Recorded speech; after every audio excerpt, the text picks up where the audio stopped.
when all of those guys are together, they've got a pretty good group. And you're looking at a better organization of things with Dennis Allen, so there's less confusion. Get James Laurinaitis taking a leadership role and getting people lined up and making adjustments and the things that a middle linebacker needs to be able to do. But the main thing is being the organization, the way things are packaged and how players are utilized. That all seems to be coming into play. But especially in the secondary, where a bunch of young guys are going to get turns tomorrow in the game against the Patriots, we're going to get to see firsthand whether the secondary is as good as it appears to be so far. But certainly the youth and athleticism of the defense appears to really be coming into play. And I want to talk a little bit about the secondary there, Coach, and I just want to ask you one last question before we go on to another topic. Delvin Breaux, P.J. Williams have been penciled in with the unofficial depth chart as number 1 and number 2. What is that saying about Swan? And you have Dixon, who's been there for a number of years, and this kid Crawley has really been making a name for himself, picking off passes not only of Tom Brady, but he picked off Drew Brees a number of times in camp thus far as well. Not to sound like I'm being a smart aleck or not. It doesn't mean anything. The word unofficial in the title, unofficial depth chart right now, really, really means something. Because it's highly unofficial. Even the names of the positions are unofficial. Because I went back and looked at when Dennis Allen was a coordinator in 2011, and then later on at Denver, and later on as a head coach, and how he termed his defenses and how he utilized his personnel in those years to kind of get a heads up on what Dennis Allen's all about as a coordinator. And while they had a left end and a right end on defense, they didn't have a left tackle and a right tackle, which is as it's listed now. They had a nose and they had a defensive tackle, then a left end and a right end. They do have a Sam, Mike, and a Will. So right now, where people are on the depth chart doesn't mean a whole lot. When you look at the offensive side of the ball, things on that depth chart are really all over the place as well. So from their listed depth chart, you really can't come out with a whole lot about that.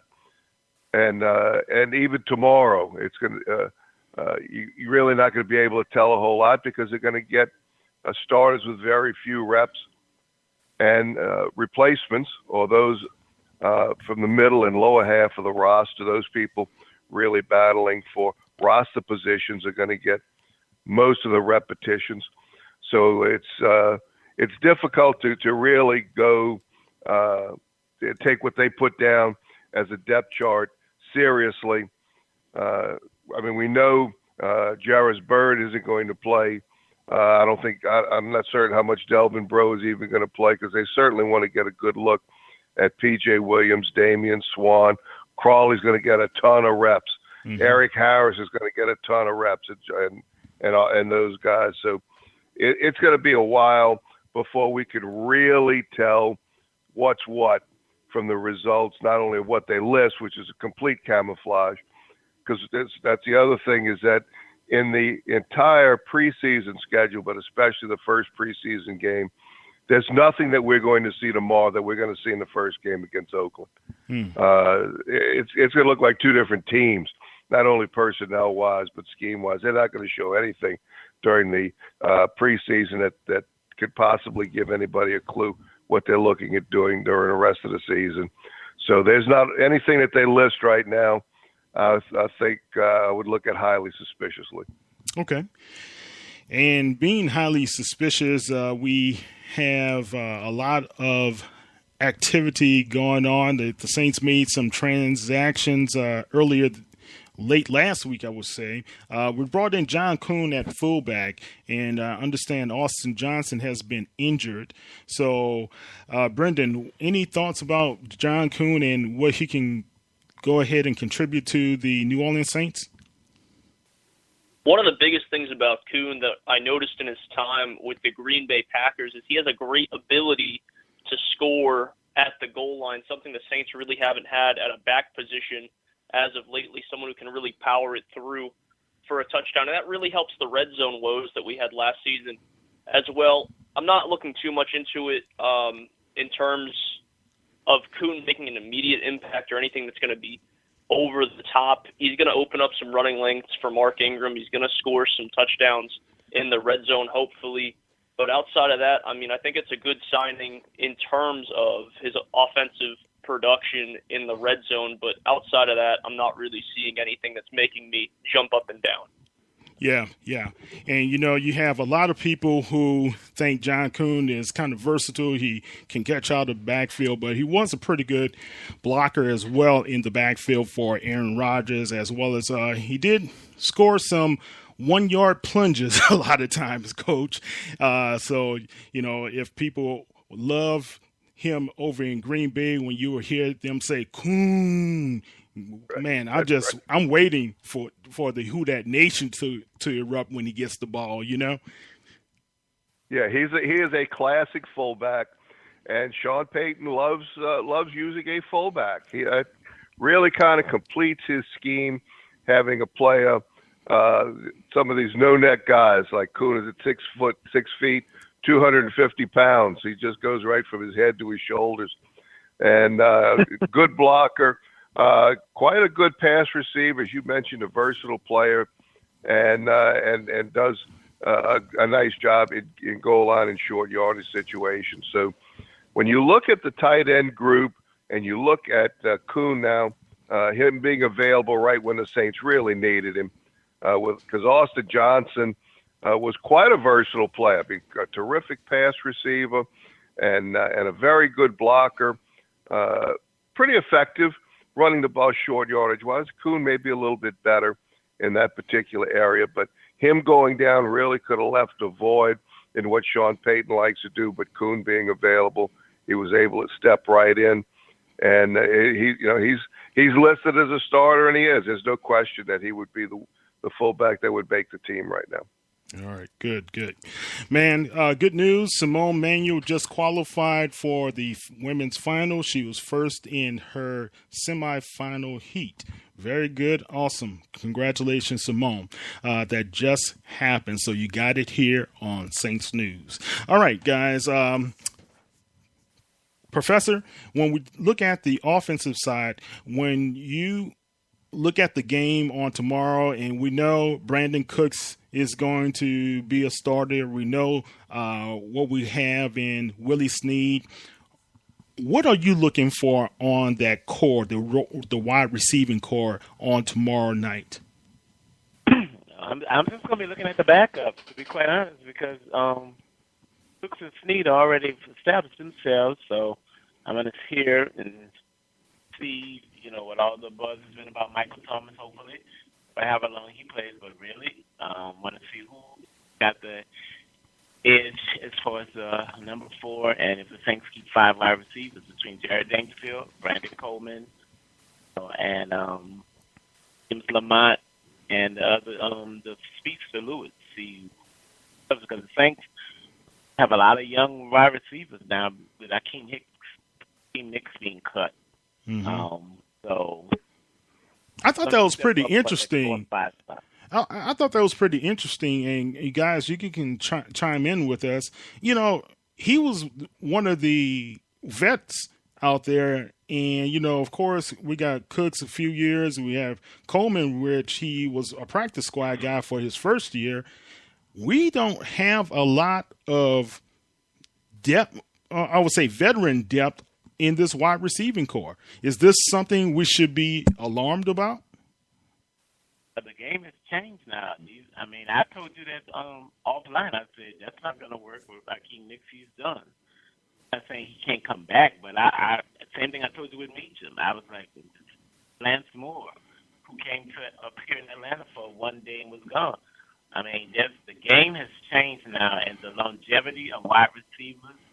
One of the mysterious things that has happened now with wide receivers now being washed up a lot of times in the late 20s and early 30s. You know, Larry Fitzgerald. I can't hear you, Professor. Sorry, I can't hear you. Larry Fitzgerald made a great comeback and out there in Arizona. In terms of I receivers now that Professor? Hello? Can you hear me? No, can't hear you. Can you hear me, Dan and Brandon? Not very well. No, it sounds like you're talking out of a bucket. All right, let me change up of this Bluetooth. Hold on. As usual, the professor Can you has, hear me now? Yeah, the professor has interference as usual. Go ahead. I really believe it's your head blocking the reception from Houston, but I'm not going to say it on the air. Hopes it already came out. Anyway, but I don't know what the Saints going to do at wide receiver. We're going to have to hope that the young guys step up like Snead and Brandon Cooks did. I think it is what it is. There's nobody out there for them. You know, at this point, you're going to have to, the young talent going to have to contribute. Hopefully, Brandon Coleman will have made strides in his third year. That's the only thing we can hope for, and that Mike Thomas is what they're all building him up to be. Coach, have you heard anything about how Coleman's been performing thus far? Not a whole lot. Which, I mean, that may be good because at least if he was dropping the ball, we'd hear about it, and that's been his biggest problem in the past. I mean, there's a classic case too, and when you're looking at the listed roster, they have Brandon Coleman listed as a starter, and Willie Steed and Michael Thomas as being second-team guys. When we know that certainly isn't going to be the case. You know that Coleman is certainly on the clock. This is a year that that he really has got to be able to produce. When you're in your third year, you've got to be a full participating member of the football team, a complete contributor, and it's time for him to be able to step up because he's got a group with R.J. Harris at Bell. Tommy Lee Lewis is getting a lot of mention, and that's somebody that Ed Daniels mentioned as well, that every time you look up, he's making something happen. And especially if he could contribute in the return game, because I'm really looking with interest in that skilled position area as what Marcus Murphy's role is going to be. Kick return would certainly have to be a large part of that, but there's going to be some competition, and that first kick return is an important position in my way of thinking, because I certainly think that for the Saints to have any chance at being a contender, they've not only got to do better defensively, but they've got to do much better in the return game. Yeah, very much better in the return game. I've heard that Marcus Murphy as well as Lewis have really been opening eyes.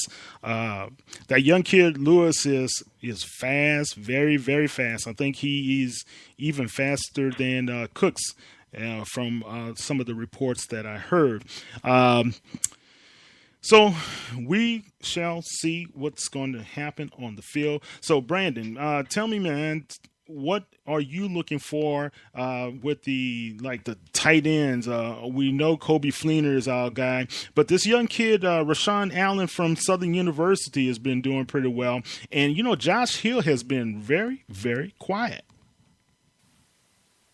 I think Josh Hill being quiet, it may be a concern. It might not be. What Coach said about Brandon Coleman is a great point. If they were dropping passes, we'd be hearing about it. But I'm going to put Hill and Coleman kind of in that same bubble. And I'm going to compare him to Nick Toon, a guy who had a lot of promise for the Saints, a guy who, a big body, a guy who could catch the football, another big target for Drew Brees. But Toon was cut after his third season, given that was a little more injury-related, but he wasn't producing on the field either. So I'm looking at Hill, and I'm looking at Rashawn Allen, who's had a very good camp so far. And you look at the rest of the tight ends on the Saints roster, Manhurts, who was on the practice squad last year, Garrett Griffin, man, you already brought up Fleener, a lot of guys that have the ability to be a versatile tight end and one that the Saints like to use in their offense. I like where the Saints are tight end wise. I thought bringing in Kobe Fleener